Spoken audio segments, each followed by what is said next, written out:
let's send you out to the broadcast booth, where we'll join our commentators, Brandon Guyton and Charles Davis. Thank you very much, Larry. We are here on a beautiful afternoon for football. Today, it's a matchup in the AFC West between the San Diego Chargers and the Denver Broncos.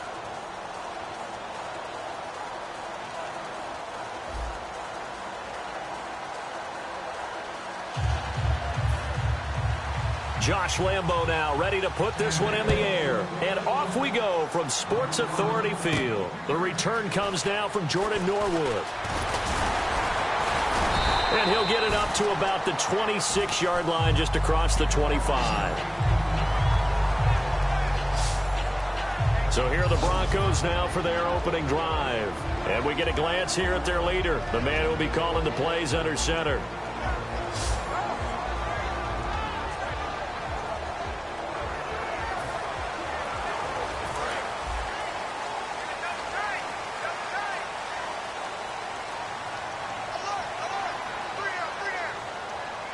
They come out with one back and three tight ends. On 1st and 10, Sanchez. And this is caught. It's the tight end, Garrett Graham. And he's finally taken down, but not before getting across midfield and across the 45-yard line. Now that play will end up on the highlights, and you'll see it all over the place. But what you won't see, the offensive line that bought the extra time, that allowed for the big completion downfield. Those guys made that play possible.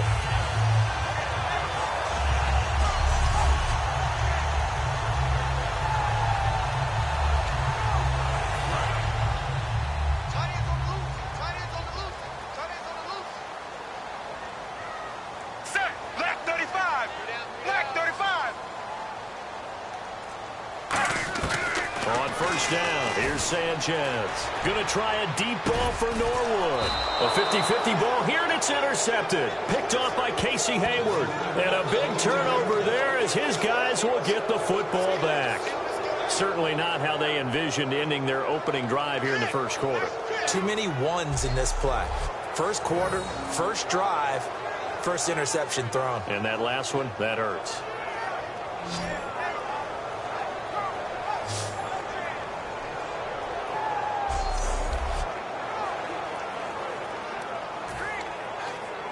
And tough starting field position here.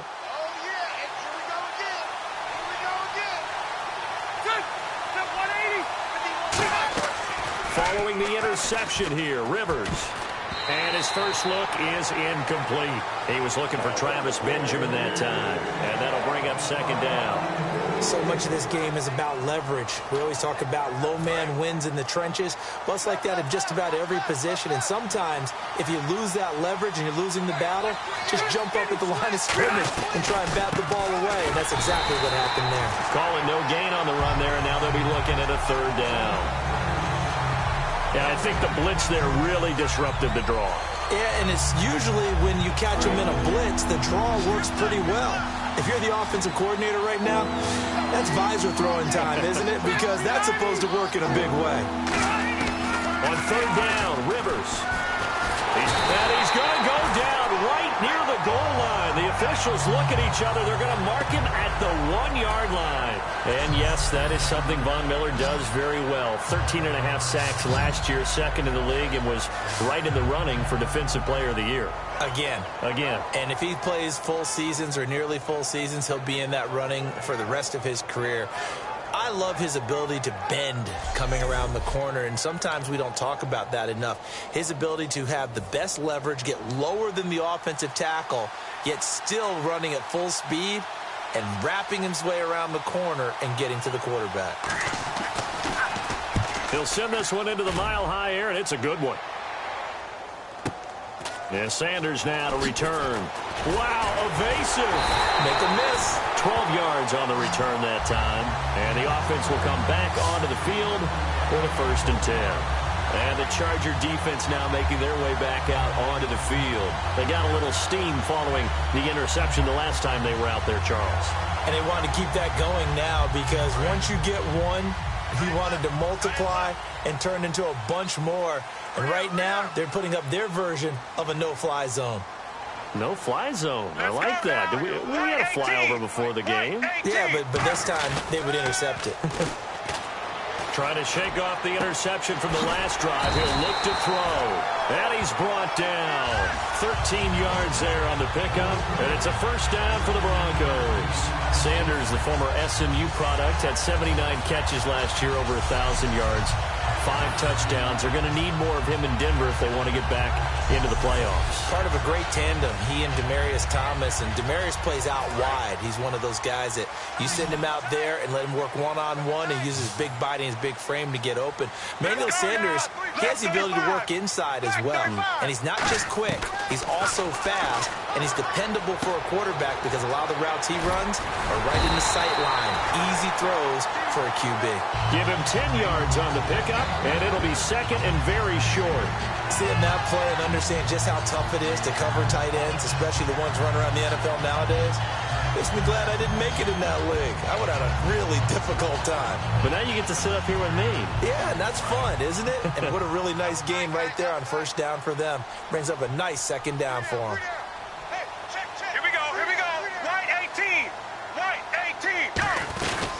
Now a carry, it's C.J. Anderson. And he'll get it down this time to the 17. They get 9 out of that one, and as a result, the drive continues. Second and inches is oftentimes an invitation for an offense coordinator to take a big shot downfield because he feels like he can come back on third down and pick up the first down. But sometimes you just don't want to break tendency. Stay with what you are, stay with who you know, and go get the first down. That's exactly what they did.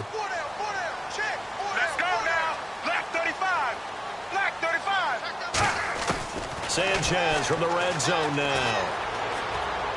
And almost intercepted. It would have been his second pick of the game. Instead, it'll be second down. And the featured back of this offense today as we get a look at the unit is Hillman. A very exciting player. In the course of a game, he can make plays catching the football as well as running it.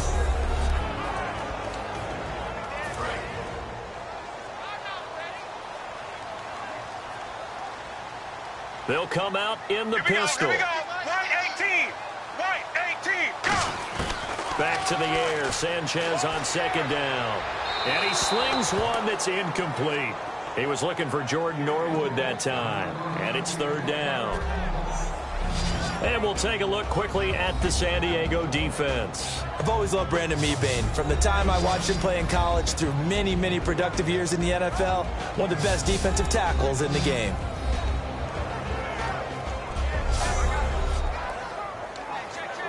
And the offense looks to pick up the first here on third after that incompletion.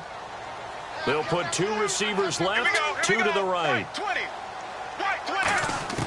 Throwing on third down, Sanchez. And he dropped it. Now it was tipped. Altered the ball a little bit, but he dropped it. And now fourth down. Now Brandon McManus for the Bronco field goal. From the left hash, this from 34. And McManus able to put it through. And the Broncos, the first to grace the scoreboard. It's 3-zip. So the drive stalls out, but they are able to put 3 points on the board. Yeah, just a yard or two shorter than an extra point. So no problems converting there.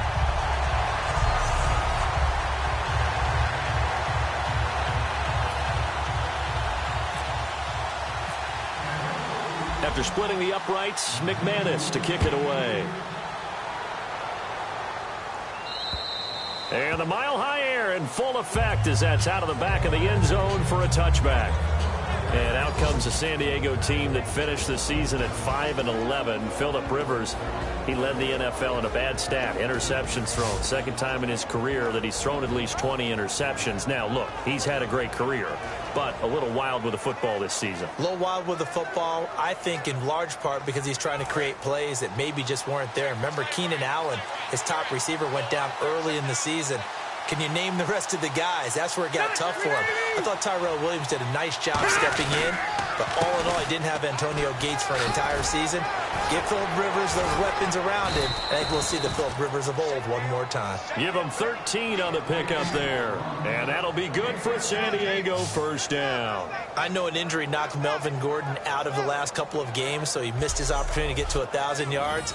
But does the injury hurt more, or just the fact he didn't get that 1,000 yards? Yeah, he was On pace for it, obviously, but coming into the season, people were saying this is going to be a good year for him, and we're going to see a bright Melvin Gordon in the future. We saw glimpses of it. They restructured their offense in order to give him better opportunities, and he took advantage of it. Scary. He's only 23, folks. The first carry for the vet, Danny Woodhead. And he takes this up right near the 45-yard line. A solid run on first down. Gain of 7 leaves him with a 2nd and 3. You know what really fires up offensive linemen? When the guy that is carrying the ball behind them can create his own space and break a tackle along the way.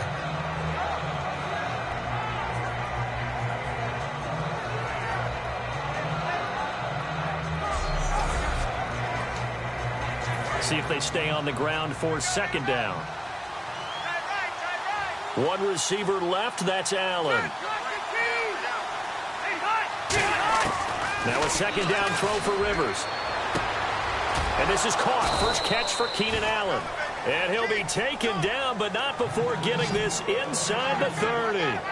Well, Brandon, when I watch Keenan Allen play, I actually shake my head in amazement sometimes. ACL tears in each leg the last 2 seasons, and now he's back in 2017 sprinting around. And he'll be 25 at the start of the 2017 season. A lot of people rooting for this guy. You just always worry, though, don't you, when you have an ACL tear, especially in both knees? You do worry about it, but you also have seen guys who have come back from multiple tears and have had really big-time careers. You know, Frank Gore has done that, and he's now with the Indianapolis Colts. And then you look at Thomas Davis with the Carolina Panthers. 3 times in the same knee, and has come back and had an extraordinary career. So I like the odds for Keenan Allen, and Phillip Rivers really wants him back in a big way. He's his #1 target. And that's one of his advantages of a passer, is that now with his height, setting back there in the pocket, firing it over the middle, he can really see everything clearly. It is, and I know that other quarterbacks get it done different ways, all right? You don't have to be his height to make a great play, but what he does is he takes away having to make those slide steps in the pocket to find angles to throw the ball through. He just throws right over the top of it because he can see everything, and sometimes that saves time and gets the ball to a receiver quicker.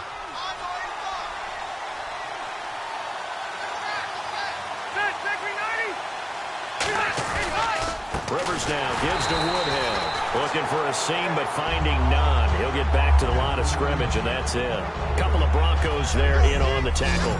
And one of the guys to watch out for out of this group is the man on the outside, Keenan Allen. His versatility, able to play outside the numbers, come back inside to the slot. In any case, you've got to find ways to get him the ball. 10 yards still left on 2nd down.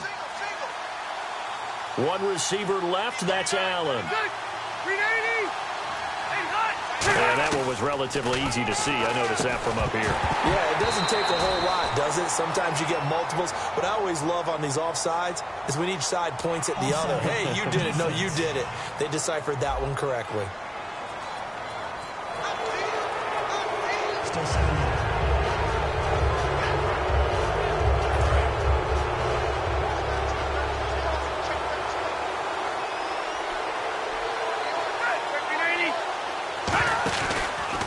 The penalty. Here's Gordon trying to run inside, but nothing there. They'll lose a yard, and it brings up 3rd. I saw Von Miller in college at Texas A&M, and all I kept hearing about was his speed off the edge to the quarterback.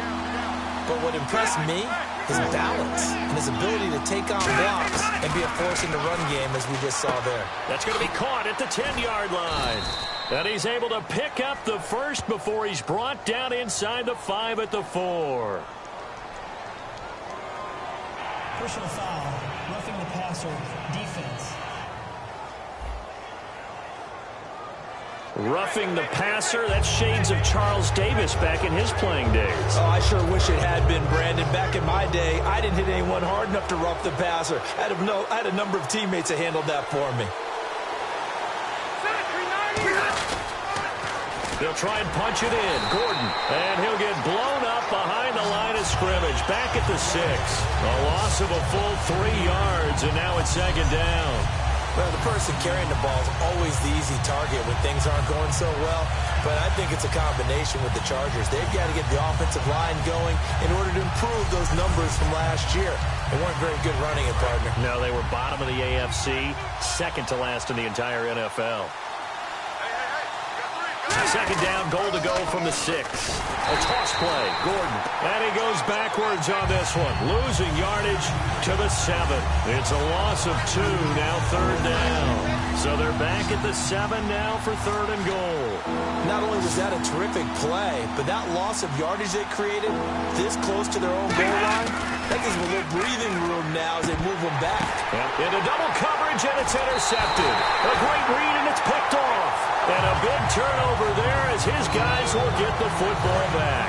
And Denver getting set to take the field. And they split the uprights last time for 3. They've got the lead. They're not going to play this conservative. They're not hoping for another field goal. They're hoping for a touchdown. I'm with you on that one. I like where your head is. I like the way you're thinking because you're exactly right. Trying to sit on a lead and play that way, that doesn't work too well for most teams. Run your offense. Run what you do best. Exactly. Put it all the way down and try to increase your lead in a big way. And the best way to do it, touchdowns. Second and 10, Sanchez here again. Airing it out for his running back, Anderson. So the long attempt falls innocently to the ground, and it brings up third. One of the toughest things about playing defensive back is pattern reading, trying to figure out what they're doing. And on that one, they had to fly, just sending a guy downfield with the in route accompanying it, what people call a dagger route, trying to hit the guy underneath after the clear out. In this case, though, they're not able to get it done.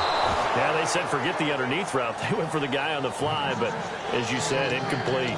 Third down is a down. Both sides know they absolutely have to win. And the name of the game for the defense is pressure on the quarterback.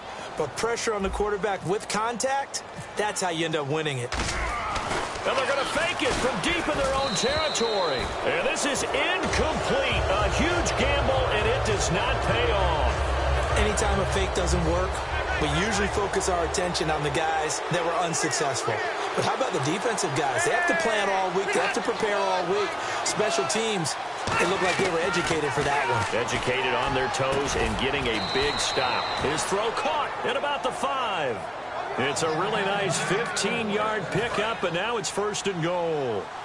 Well, clearly one of his advantages as a passer is his height, sit back in the pocket, fired over the middle. That makes things tougher defensively, doesn't it? It really does, because your goal is to move the quarterback off his initial spot when he gets his drop back completed.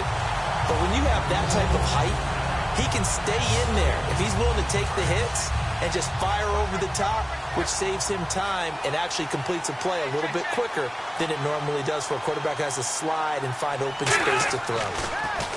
To throw, Rivers. This will be caught at about the 6. That catch good for 5. It's third down.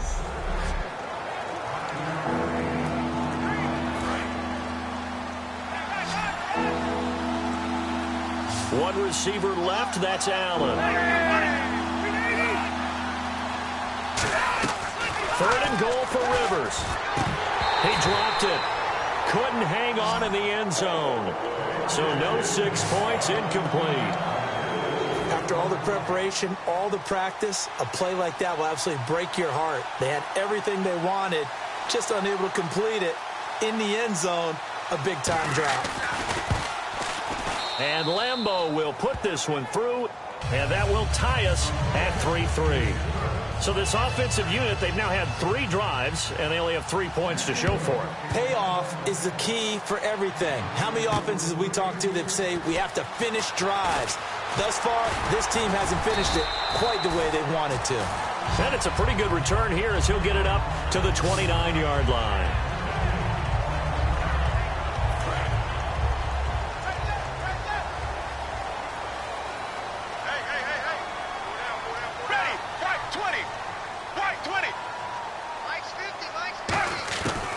First down, it's Sanchez. He goes underneath for Anderson. And brought down, but not before reaching the 45-yard line. They'll get 16 yards there. And it'll give the Broncos a first down. So a field goal apiece, that's all we have here in this first quarter. 3-3 our score. Charles and I back to Denver after this.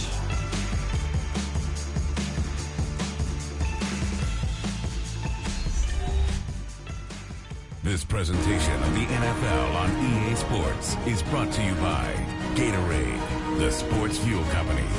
Back alongside Charles Davis, I'm Brandon Gaudin. It's Bronco football to begin quarter number 2, and they've got it here with a first down. Strong left. Strong left. Strong left. Three down. Ready. Right 20. Right 20. Sanchez on first down. Norwood's got it, complete. And he'll get it out a couple yards shy of midfield at the 48. The completion good for 3, and it's second down. The goal of a wide receiver screen is get enough blockers in front to create a wall and let him pick his spot to run the football. How about the defense there, swarming to it and not allowing that to happen? Did not let him get downfield.